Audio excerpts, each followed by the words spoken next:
Hi, I'm back with the Depth in Physics practice paper. This is question 6. We're looking at a photoelectric cell here. We've got an evacuated tube with a metal plate.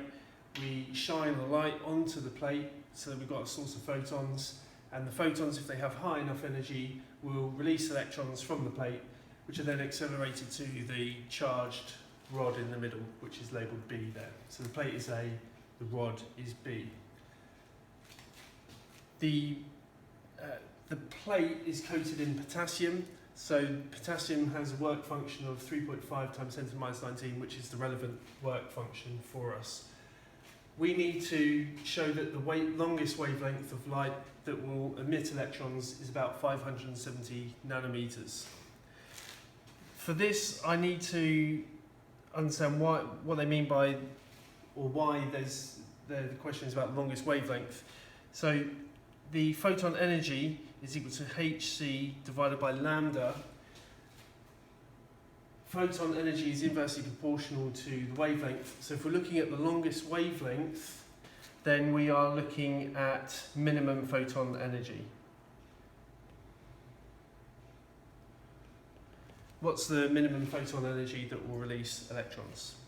So I'm going to use that equation. I'm going to write it in a slightly different form, because the minimum photon energy would be a photon that has energy equal to the work function. That will just release electrons with zero kinetic energy.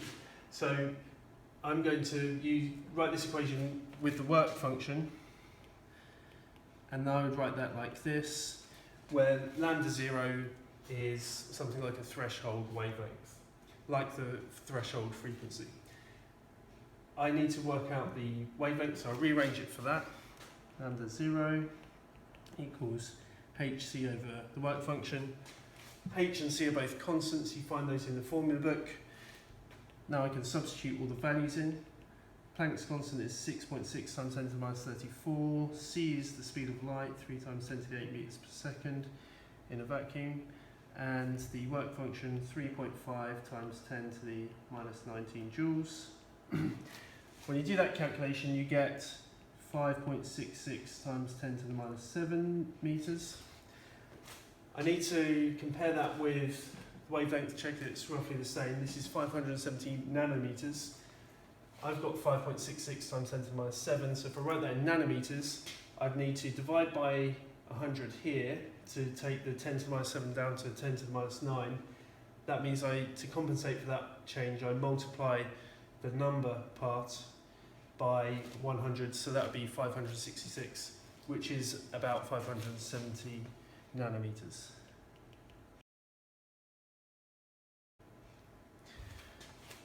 So here, if I use this equation, I get a mark here. Correct substitution of values, that gives me a mark, and then getting the answer right is also a mark there. Next part of the question. Between A and B, you've got a potential difference of 12 volts. That accelerates the electrons towards the rod. A and B are 5 millimeters apart. We now got light of wavelength 570 nanometers shining on plate A. So I think that technically there wouldn't be any electrons ejected, because 570 is longer than 566 nanometers, plus the question was actually showed that it's about, which means we should be concentrating on the actual value, but anyway, that's what we're stuck with. We've got 570 nanometer light. We're going to assume that electrons are emitted by this. So then the electrons are accelerated towards the rod. The kinetic energy of the electrons is provided by the potential difference. There is no kinetic energy from the photon energy, because the photon energy is equal to the work function. So now let's work out this. If the potential difference is giving the electron's energy, then the equation for that is the charge on the electron multiplied by the potential difference. That work that the potential difference is doing is getting turned into kinetic energy, assuming there's no other energy losses. So that is a half mv squared. I'm going to do this all in one calculation. I'm going to use QV equals a half mv squared. Rearrange it for v squared. V squared equals 2QV divided by m. Let's work that out. So we 2 times 1.6 times 10 to the minus 19. Again, use your formula book. That's the charge on the electron, which is being accelerated by the PD of 12 volts. And the mass is something else you get from the formula book. We're going to use the rest mass, which is the only mass of an electron provided in the formula book. That's 9.11 times 10 to the minus 31 kilograms. So even though the electrons aren't actually at rest because we're accelerating them to a very high speed, we're going to see, that's what we've got to use. So that is equal to 4.215 times 10 to the 12. This is v squared. This is not v yet, so we need to do another stage to the calculation here. V is the square root of that number. I'm using, in the intermittent steps here, I'm using 4SF at least, or using the value that's actually in the calculator. OCR have specifically mentioned that they don't want you rounding numbers up to anything less than 4SF mid-calculation, so I'm being careful not to do that. And you get for this 2.05 times 10 to the 6 meters per second. So that's what we put in there. Right, but one of the things you can think about here is, to help you not forget to square root it, is the fact that this is bigger than the speed of light. So you obviously can't accelerate electrons up to a value greater than the speed of light.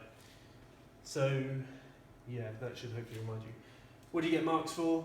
You get a mark in the mark scheme for doing this calculation first, working out the energy given to the electrons, then for using the, appreciating that that energy is equal to the kinetic energy, then working out v squared, then working out v. I've obviously done it in fewer steps, so you get 2 marks here, 1 mark for getting v squared correctly, and then the last one for getting the value of v correct. So that's 4 marks there. Estimate the response time of the photocell. That is the time it takes for electrons to travel from A to B. In the question, we were told that the distance is 5 millimeters. So D is 5.0 times 10 to the minus 3 meters. And we've just calculated the speed that they are traveling at when they strike B, but they started off at 0. So we need the average speed, and that's going to be this value divided by 2. We're assuming that there's a constant acceleration there. It may not be a constant acceleration, but that's what we're going to assume. So it's 2.05 times 10 to the 6 divided by 2, which is 1.03 times 10 to the 6 meters per second. And then we use the speed equation. So we say the average speed is the distance divided by the time. So now rearrange that for t, which is d over v, and that is equal to 5 times 10 to the minus 3 divided by my average speed there, 1.03 times 10 to the 6. And that gives me a time of 4.9 times 10 to the minus 9 seconds. So that's 4.9 nanoseconds. That's how I'm writing it in there. So you get 1 mark here, 1 mark for this stage. They've actually stated it as 5 nanoseconds in the mark scheme to 1SF, but I'm going to state mine to 2SF. Part C. So we've got this photocell. It's connected to a 12 volt supply. There's a sensitive ammeter which can detect a very small current of 1 times 10 to the minus 9 amps. Only 5% of the photons that are incident on the plate will emit photons. and the average energy of the photons is 4 times 10 to the minus 19 joules. Calculate the minimum light energy that plate A must absorb per second for the photocell to detect a current. What we're going to do here, we're going to use this minimum current here to work out the minimum amount of charge that must arrive per unit time using I equals Q over T. So we can work out Q, where T is, the change in time really is 1 second. T equals 1 second. Then we will, and what that will then enable us to do is work out how many electrons are required to provide that much charge per unit time. And we will use the number of electrons is equal to the total charge divided by the charge on each electron. Then we will, and that number correlates with the number of photons arriving that can release electrons. That's only 5% of the number of photons arriving, so we need to then multiply by 20. So this is 5%. To work out 100%, 5 times 20 is 100, so that would do it. And that's the total number of photons. Then we do the number of photons in total that are emitted multiplied by their average energy to work out the total amount of energy. So total energy is the energy of each photon times the number that makes up 100% of the photons. So those are the steps that I'm taking. Let's work out the current, the charge rather. Q is I times T, which is going to be 1.0 times 10 to the minus 9 multiplied by 1. So that's the same value, but I've turned it into coulombs. The number of electrons emitted and therefore the number of photons that are capable of emitting electrons is Q over Q, which is 1.0 times 10 to the minus 9 divided by 1.6 times 10 to the minus 19. Again, I'm using the databook value for charge on electron. That gives me 6.25 times 10 to the 9 electrons or photons. 6.250, I've written it down to. Now I need to multiply by 100, so n subscript 100% would be equal to n times 20, which is 1.25 multiplied by 10 to the 11 photons. So that's total emitted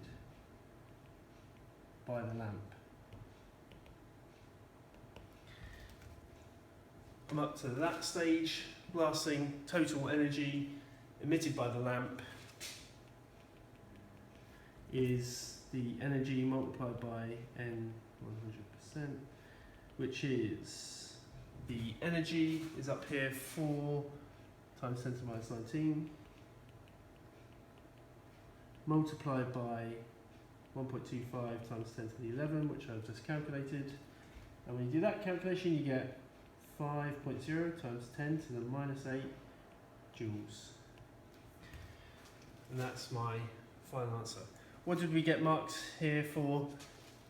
You don't get any marks for doing this straightforward calculation. You get marks for working out the number of electrons that are emitted to provide that current. You then get a mark for realising you need to scale that up to the 100% of photons that are emitted. And then you get a mark for working out the amount of energy there, and that gives you the 3 marks. And there is question 6, and that's the end of the exam paper. Hope you found it helpful.